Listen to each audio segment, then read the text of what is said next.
Hello lovelies, Hollie Hope here from The Beauty of Perspective, and today we are diving into our vitality kit, and we're going to go over a few things that will rob us of our strength and our courage and vitality when we're going through challenges, and especially when those challenges are the past that seems to come again and again and again into our present state of being.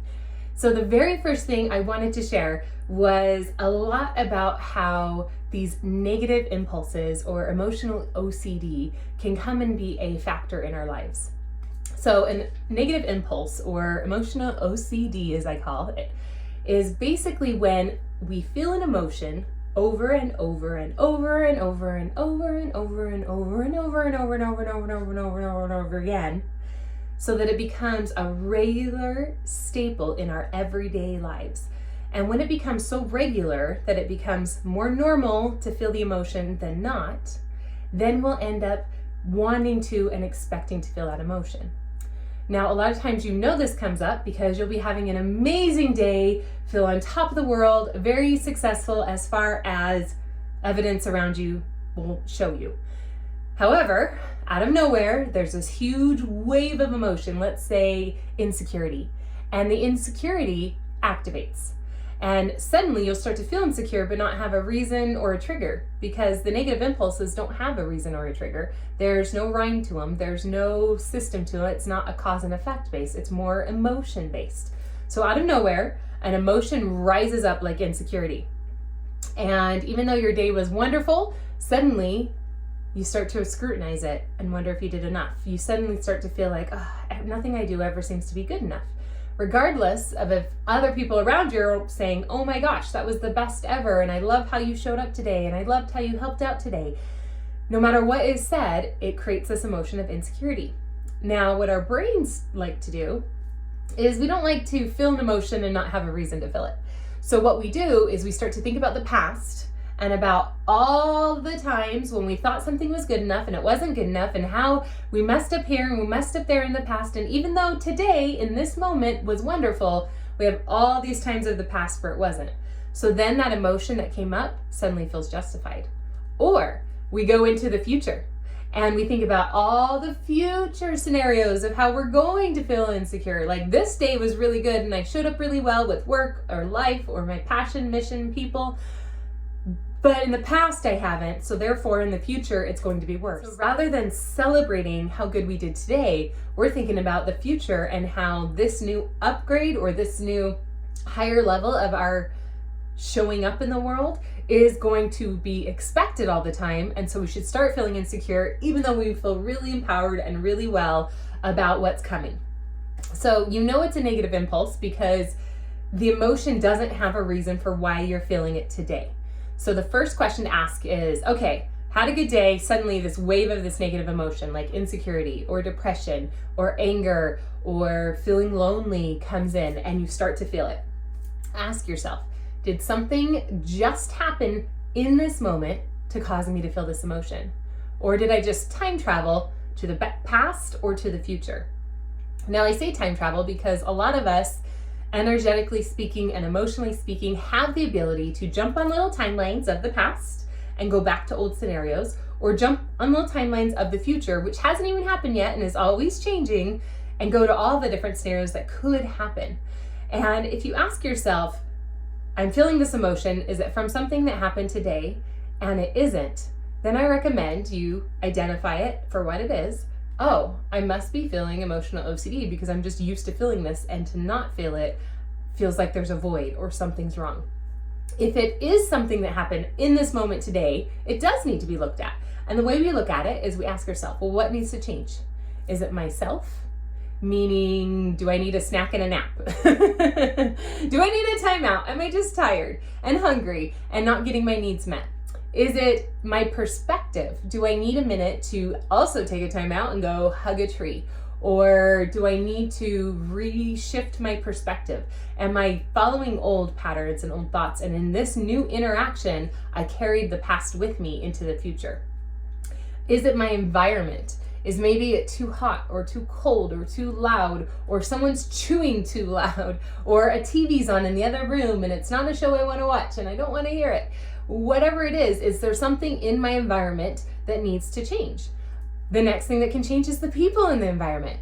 Am I in a situation where I'm surrounded by toxic people who don't support me and love me and feel like I can do anything I set my mind to, and I feel stifled and crammed and stopped?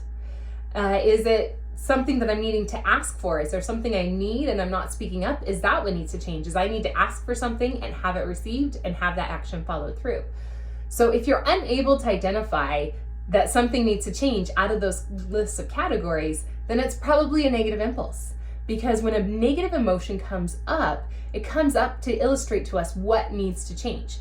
A lot of times we'll wonder, why does this keep showing up? I don't know, let me just stuff it down and I'll deal with it later.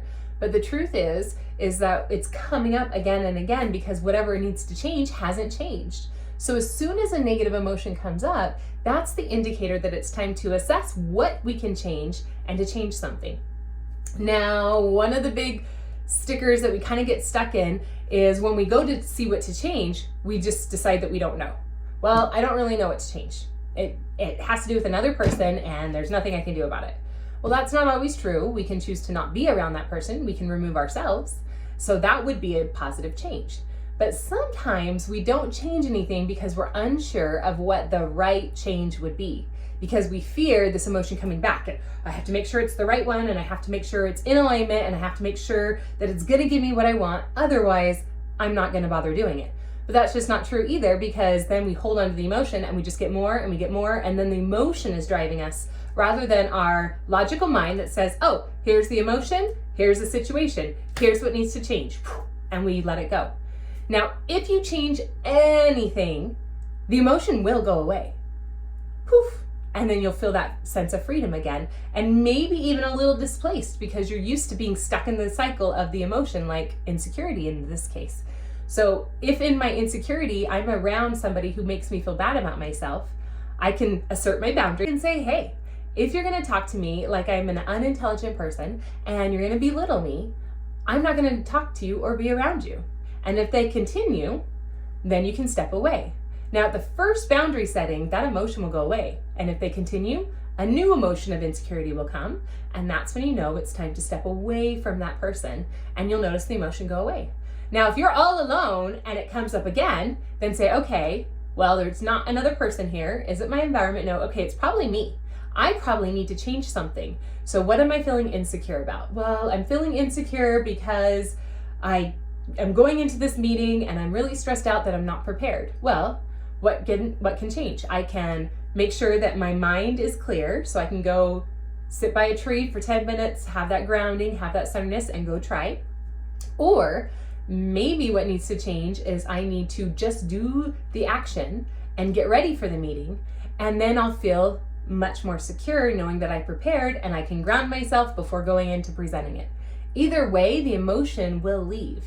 And if we didn't change the right thing, it will come back. Say you prepared, but you didn't prepare as well as you could, and you decided to wait till the last minute, and now you feel rushed. Well, the thing that needs to change, next time, I'm gonna do it this way, and this way. I will prepare myself more. I'll make sure I'm grounded. If there's nothing else I can do on the material, I'm gonna ground myself and anchor into that wisdom that I know, because I'm teaching and sharing something that I know and I feel passionate about. Otherwise, why would I share it? Or maybe it's for a school degree. Well, I'm still passionate about getting my degree and I want to share this so that I can graduate. So therefore, next time or this time, I will be able to show up in my best as I can possibly do. And then the next time, I will always do better because I will have learned. So that's kind of a little bit about the negative impulse and how it can keep playing out over and over and over again. So make sure you're checking in and asking yourself, did I just emotionally and energetically time travel to the past or to the future? Did I just put myself in a situation that is not in alignment with me? Is there something here that I can change? And if the answer is no, then it's probably an impulse. Maybe even ask yourself, is this emotion I feel every day? Do I literally feel this every single day? Start tracking it. Track what time you feel it. Track when you feel it. Track a conversation or a person you're around before you started feeling it. And then you can really map out if you aren't changing the things that need to change and the emotions are coming back, or if you're stuck in this OCD loop where you just have to feel the emotion so that you can feel normalcy, because that normalcy gives you a sense of comfort, even if you hate the emotion. Next, we're going to dive into another thing that blocks us from feeling like we can maintain our vitality no matter what whirlwinds go around us. The idea is that you get to be this solid right in the center of the eye of the storm, and you can let everybody whirl around you, but you are centered and balanced and focused and have the strength to stand in that centered and not get caught up in that whirlwind. So one of the things that robs us of a lot of that is when we feel very spiritual high. I don't know about you, but I've had so many powerful experiences where we've done women's circles and we've done group healings and we've dove into such high light, love, energy that literally my skin feels like it's buzzing. Sometimes it's buzzing, radiating a few inches off of me. Sometimes it's like my whole being is just like, and it's like so bright and so big, and I'm like, oh my gosh, life is so good and I love everybody and I never want to let this feeling go away. And then what happens? Life happens. Challenges happen. Things that we didn't expect to have happen. And then we feel that light kind of dimming down a bit. And even though we really want to just stay there all the time, it's also very important to honor that the light will dim and it will feel really good to brighten again. And it will dim and it will feel really good to brighten it again. Now, I'm not saying let it dim till it goes off, because that's a whole lot of work, but sometimes we do that. Sometimes we will cycle through and we will lower our vibration and lower our energy and lower our essence and put ourselves around lower vibrational people so that we can feel that huge jump in light when we are in alignment. But what this is doing is it's like digging a hole and then having the high of filling a hole in and having a complete hole. Look, there's nothing missing. This ground is solid. Yes, we did it. And then digging the hole again. And then getting excited as you fill it in again. And so the idea is to maintain a level of light within yourself and connection with spirit and connection with yourself so that when that whirlwind's going, you're not getting yanked out, but you're staying in yourself. And I remember back when I was younger, about 17, I believe. That's been a while. That's more than 20 years ago. So back when I was 17, I remember finding what felt like my spiritual awakening.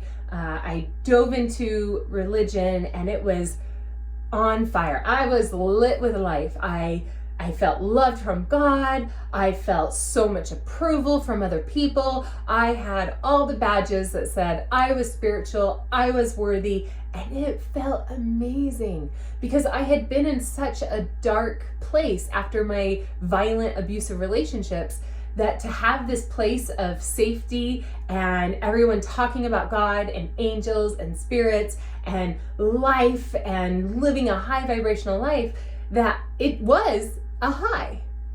But then my everyday life became that high level, and guess what my new baseline was? Super high. And so then I wanted to go higher to have that rush. Well, I couldn't find it, because nothing I did could go higher than my highest high. and I didn't have any other tools because I used all of the tools all at once, zoomed myself up, and then I stayed there. And so the only way I could feel that high was to let myself fall into the negative state so that I could zoom back up to the high and get that rush. Again, dig in that hole just to fill it back in. And then later in life, for example, even just this year, I've had several experiences where we did deep healing ceremonies, and it's almost like Hollie Hope gets moved to the side and light flows through me 100% through my vessel, not another being, but light flows through, and it is a rush and it is wonderful, and I get to watch people go from this lower vibration to this huge beaming high, and I feel so joyful. And that lasts for a long period of time. And then it will start to dip. And if as soon as it starts to dip, I embody that light again, it stays in this huge vibration. And the difference between staying in a state of pure light vibration and staying on like a spiritual high is that a state of light vibration will continue to unfold many miracles for you. It will continue to show you how much you are loved by the universe and how much there is beautiful people on the planet who are looking for, even if it's just a nice hug, even if it's just a connection, even if it's just a nice lunch and a safe place for somebody to vent and be. You notice these things a lot easier. So as you're noticing them and your energy and your essence might be depleting, all these new experiences raise you back up because it's like they're being added to. Boom, boom, boom, boom, boom. So you're not tearing yourself down. You're allowing yourself to stay there. And then when the natural lower vibration happens, because we're humans and we have human things that we need to do and we're in a human 3D world, but when those natural miracles pop out, they will pop you back up to that high state of light. And that way you're creating more circles of light rather than creating this down, up, down, up. Think of circles of light within the circle of the storm that's going around you of chaos. And you're in the center of that circle. So that helps to keep yourself at this higher place. And that's what vitality is all about. It's not just about drudging through and handling life and dealing with it. It's about thriving. It's about finding new lessons in it. Do you know that when I was a little girl, in my home, we had soap operas, 2 of them, that were on every single day. And then we had talk shows that were on all day, every day. Now the talk shows where people were yelling and fighting and all the Jerry Springer stuff, I couldn't stand those. I would usually go off and ride my bike. But when the inspirational ones were on, or the ones that were like the extreme makeover, dun dun dun. Well, not extreme, that was before extreme makeover. The makeup and hair makeover, dun dun dun dun. Then I would see those and I would watch them. Why? Because I loved inspiration. I loved transformation. And this is at like a little kindergartner. This is little 5-year-old Holly, like, this is so inspiring. And so what I learned was I would hear these stories and I would hear these inspirations. And I didn't realize this till I was a grown adult. And I have all my vision boards are up on the ceiling of my bed. And there's one that was up there, and she was up there for a lot of years, and it was Oprah, because hers were always the most inspiring stories. And I remember just being in awe at these stories and hearing all these comebacks. Well, when I was pregnant at 14, Oprah was still on all the time at the house. And I remember thinking about the horrible things that happened before, like my rape and the abuse that came after, and then not necessarily admitting that I was pregnant, but all of those horrible shame and guilt and things that I basically dwelled in. I remember when horrible moments happened, thinking, wow, this is going to be a great Oprah story someday. And it actually helped me to hold on to a little bit of hope to endure and figure out and find a way to make it a learning lesson and a triumph. So those of you who follow me on TikTok and social media and all those things, you probably laugh a lot because I can be inspired at the tiniest little thing. Anytime something hard happens, that's the first question I ask myself. Ooh, what am I going to learn here? Ooh, how am I going to use this to inspire others? Ooh, this is going to be really good because this hurts really bad. And I don't always like that I do it. And some days I even say, no, nobody else gets to benefit from this pain. But then sure enough, I'm sharing it with someone somewhere, even if it's not publicly, with one individual that I happen to bump into at the grocery store. Why? Because that's how spirit works. If we're willing to take the challenges that we experience and move them and grow from them, and then share that growth, then it's easier for other people to access our own vitality that we've been utilizing. And that's what it's about, is the main reason we want to maintain our strength and our vitality and our courage to move forward and to continue to shine, not just put up with it, is because all those people out in the whirlwind, guess what? All they need. Here's a hand. Whoop, I gotcha. Come on in here. Okay, here's what we do. We're in the light. Let's stay in the light. Oh, hey, you went dark. Where'd you go? No, come back. Oh, you're gone. Okay, I'm in my light. Oh, here, grab my hand. Come in here. And then pretty soon we have a whole lot of people who are no longer in the whirlwind. Pretty soon we realize that whole whirlwind was other people's chaos and their lack of having the support and understanding and tools and connection and ideas they need in order to find their stable ground in the center. So after we have that centering grounding, let's look at how we can maintain it. So what are some of the things that yank us out of that center field and put us back in the whirlwind of chaos? Well, one of the very first things is pretty much anything that's lower vibration, anything that's going to bring you down. So victimhood friends who want to vent about their problems, and you try and give them advice about the problems, but none of the advice will they actually do, and they just want you to acknowledge that they're a victim and life sucks. Anybody you're around like that is always going to lower your ability to withstand your own challenges. Why? Because they weaken your energy. They weaken your heart. By sharing your words and your heart with somebody who throws them on the floor, you just removed energy and love from you, put it on the floor, and didn't get anything in return. Maybe some validation, but really nothing. So now you have a little bit of emptiness. And then you go to somebody else and you overgive here, and they don't reciprocate. A little more emptiness. So looking at that reciprocation, because if you are struggling and I'm like, here's some love, here's some advice, here's some energy work, and you go, oh my gosh, thank you, I feel so much better, then you can actually reciprocate that love back into me out of just gratitude or feeling better or my own bliss from seeing you in a more blissful state. And that puts that energy back in me and actually probably magnifies it most of the time. So again, it's bumping us back up so that here's that high vibe light. We're bumped back up to the higher vibration of light. And that's something that's easier to maintain. The other thing that can stop us and lower our vibration is things like alcohol and drugs that are going to numb you or give you shortcuts to spiritual awakening. I love plant medicines and I love ceremonies. Everybody kind of knows alcohol, but that's just a number. It's going to be a number. It's going to lower your vibration. However, plant medicines have the power to raise your vibration, yes.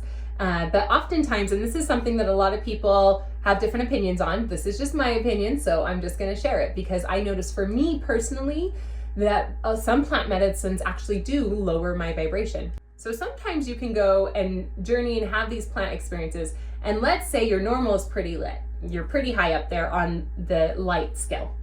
And you do these journeys and it raises you up to here. Now, when you come back, you have a choice. You can either lower back to where you were and then continue to use the substance to get back up there. But for me personally, I feel like that is the next marker of where you want to be. And say somewhere in the middle here, there's another substance. So you can use each substance to kind of step up to those points, but then you're always going to go back to that default.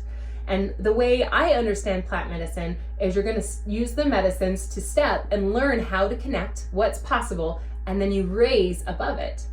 And that's where your new normal is. And then all the magical things in the universe start to add in so that you can maintain. So if you start to lower, miracles happen and you bump back up. Beautiful signs come in and you bump back up. Ooh, look, a butterfly, you bump back up. If you take those substances on a regular basis, because your new level is so high, sometimes it can lower you and you actually feel a lower vibration. Even though your low vibration used to be way down here, that is still a drop to a lower vibration. And again, we're digging a hole to fill the hole, digging the hole to fill the hole. And so that's the way I understand a lot of medicines that are out there. And again, what is true for you and in alignment for you is 100% your choice. And mostly I'm speaking to using a lot in a short amount of time, a short period of time where you didn't have full time to integrate and get your new normal and let your mind be able to comprehend your new higher vibration level. For me, those are powerful tools to up level, but if they get used over and over and over again, then you're not doing the work to up level, you're using the medicine to up level, which means when you don't have the medicine in your system, you're gonna feel like a lower vibration all the time. Another thing that people do to lower their vibration and don't realize it is the foods we eat. So if I'm on this higher vibration of being and then I go to McDonald's and eat cardboard meat, and if you like McDonald's, I still love you, I promise. But I'm not gonna hide my opinion and eat cardboard meat. That cardboard meat is a lower vibration. Were the cows happy? How long was the meat frozen? Is there nutrients in it? How do I feel about myself when I go and eat McDonald's? Now, if you feel really great and you love your life and you love the way your body feels, you go on and do it. Like, it's your vibration. This is just one of the ways that lowers a lot of people. And it does definitely lower mine. For me, I can't even like go in and get a coffee from McDonald's without feeling like my vibration lowers because I have emotional attachment to that company and what they offer food-wise. So I'm going to influence my own vibration, and our emotions do control our perception. And so paying attention to what you're eating. If you eat your food and you're like, this is delicious and I love it and I'm so happy on all the levels that I'm eating it, then it's probably a high vibe food. And everybody's body is different. So making sure you're eating things that make you feel good. So if you want to eat a dark chocolate covered in raspberry cake with extra saucy frosting, and it makes you feel good and it makes you do a little happy dance, and then afterwards you're still dancing about it, do it. It's a higher vibrational food for you.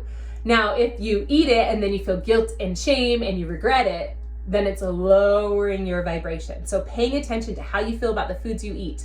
Dehydration, drink water, drink water, drink water. If you're noticing you're having a hard time with your challenges in your life, drink water. I'm not talking what's recommended to make sure that your body and your organs can function. I'm talking about like a gallon a day or more.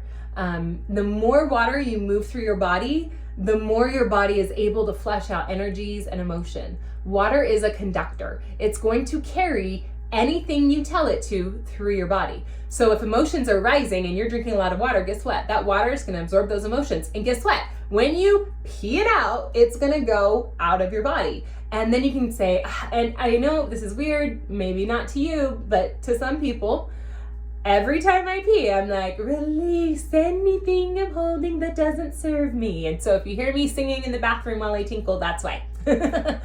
But it's going to release with it. And if you don't have enough water that your body can release, then it has all of this stuff just in your organs. And how's it going to get out of your body? What's going to move it? And you can do things like sound therapy and the beautiful singing bowls, and they will start to get your cells spinning, but it doesn't get it out unless you can actually move it through the inside as well. And if you're dehydrated, then that sound can't resonate with the frequency of sound in your body that water can magnify. So the more hydrated you are, the more sound therapy actually works. And the more massage works, and any time of detox you do, they tell you drink lots of water. So drink lots of water. Okay, so let's talk about protecting our energy. Keeping the people in the whirlwind outside from reaching in and grabbing us and yanking us into the whirlwind. So there's things you can do to protect your energy, to keep yourself in a space where you can actually handle it. So one of the first things I do is music. I have specific playlists for specific moods.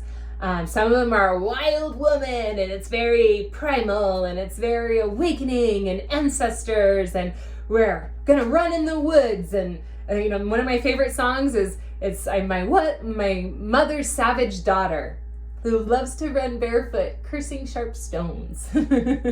I will not cut my hair and I will not lower my voice. Like, that is literally the lyric. And I'm like, yeah, we're wild. Let's go be wild, Holly.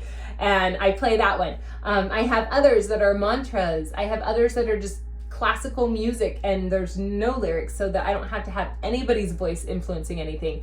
I have some booty shaking gangster rap that helps to activate a lot of things inside of me and get my body moving. So it needs to be music that penetrates your heart and creates some type of emotional response, which pretty much all music does. If I'm going to listen to heavy metal, I'm going to feel like friction and heavy. If I'm going to listen to country, I'm going to feel more soft and sappy and swishy.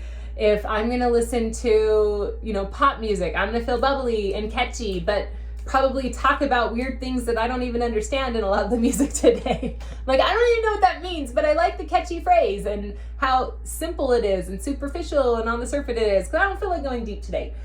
So pay attention to the music you're listening to, because it can yank you out of your centered place in the middle of the chaos that's spinning around, but it can also help you to anchor in.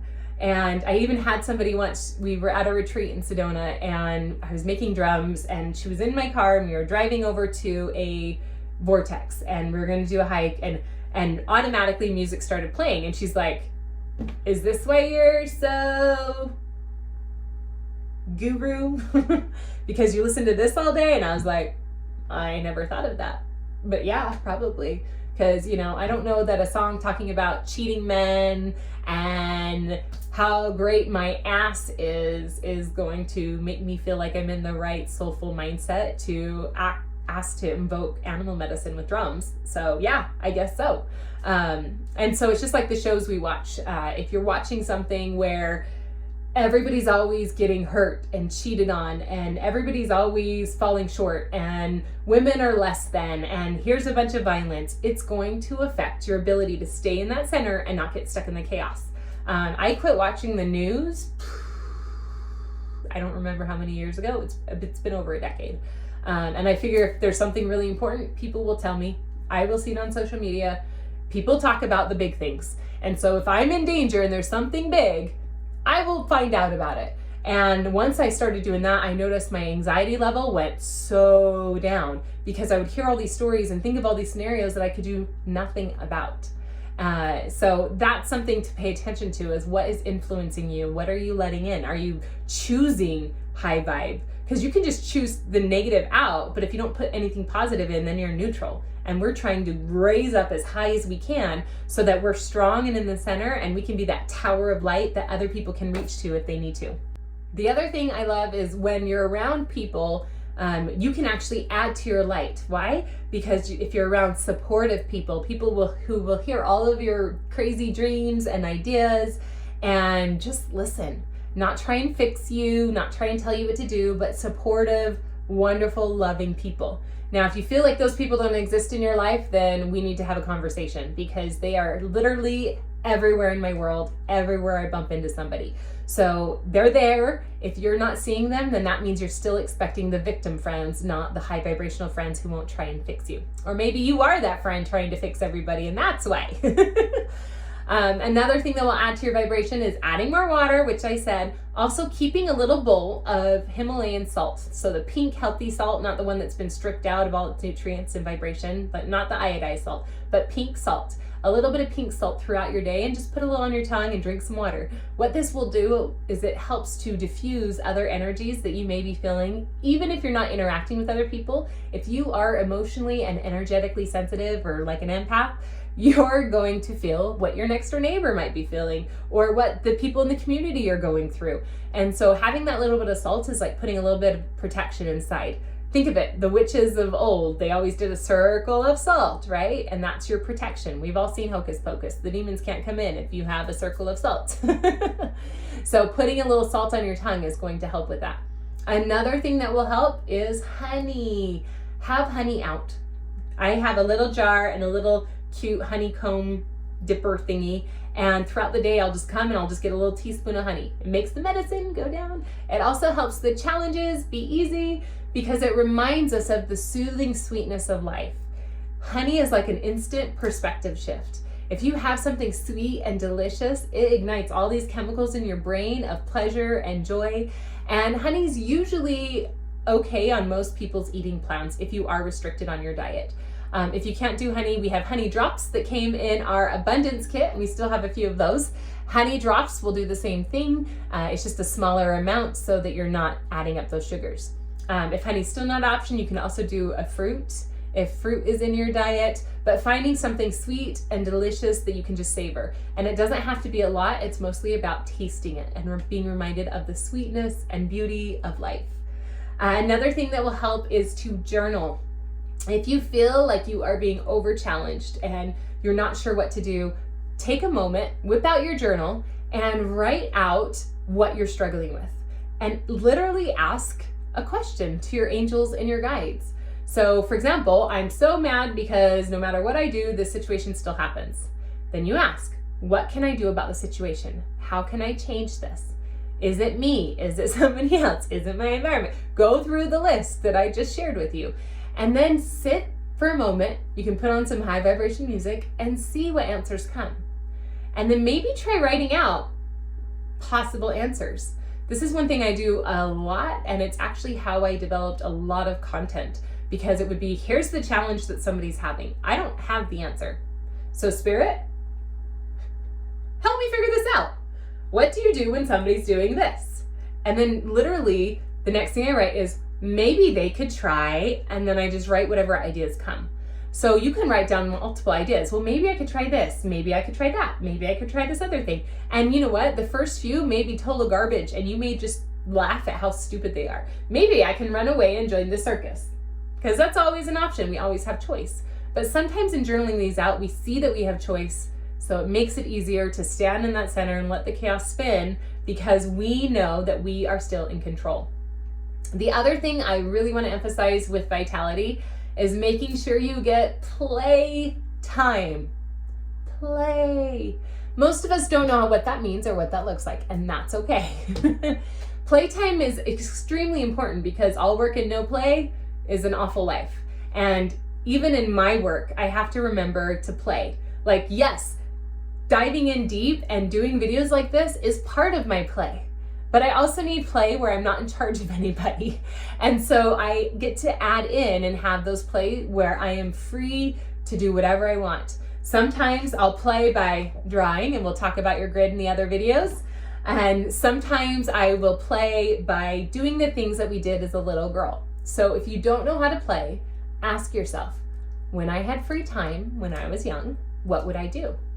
Did I always go over to a friend's house? So your play might be going to lunch or out to dinner with a friend. Did I go ride my bike? I was a bike rider. I would ride my bike to and from school, come home, have a snack, hop back on my bike and go ride it some more, all by myself. So I was really used to a lot of alone play. Another thing I would do is I would love to hike and walk, just walk and go discover and wander in the desert. And yeah, now I'm like, oh, Vegas in the desert, and you can see that homeless people were living there. Probably not the safest for young. Luckily, my guys had my back and still do. So maybe hiking, being outdoors, maybe swimming, maybe putting on some Tupac gangster rap and shaking your booty all over your house in front of the mirror without anybody else home. Or maybe while they're home, and watch them go, did you lose your mind? Because that can also be really funny. I used to collect stickers. And I would open up catalogs and find flowers in catalogs, and I would cut them out, and I would make little books of dream books. So maybe that's your play, is doing a dream book or a dream vision board that goes on your ceiling and dream casting. Maybe that's where you go into Pinterest and you find crafts and you do crafts. Maybe it's smelling the flowers. Maybe it's painting, and maybe you don't know how to paint, so you could take a class. Or maybe you try pour painting, which you don't have to have more than the instruction of how to paint for it to be beautiful, because pour painting is open to the natural accidental flow. I mean, obviously people get really good with it and they make it such a powerful skill and art form. But maybe you just try splattering some paint and see what happens, and then make a fun game out of people looking at it. Maybe playing board games and doing that with people you love or new people, because again, what were the things that you did as a little girl? And if it was hanging out with other people, do something different from what you would normally do. If you are hanging out with other people but you're working on things or moving furniture or talking about problems, that's not really playful. So we're talking the silly, giggly playtime. Allowing yourself to have some fun playtime is going to always help to strengthen that pier of vitality. And ultimately, when it comes to vitality, it is a form of self-strengthening. And the more you can connect with the light, the more you can connect with who you are, finding joy and bliss in that piece of you, the more you're going to see that it's so much easier to stay in your high vibration. And even if you bend out for a little bit, you pop back in and you're able to have those tools to maintain it. I love you guys. Thank you so much for watching, and I will see you in the next videos. Mwah.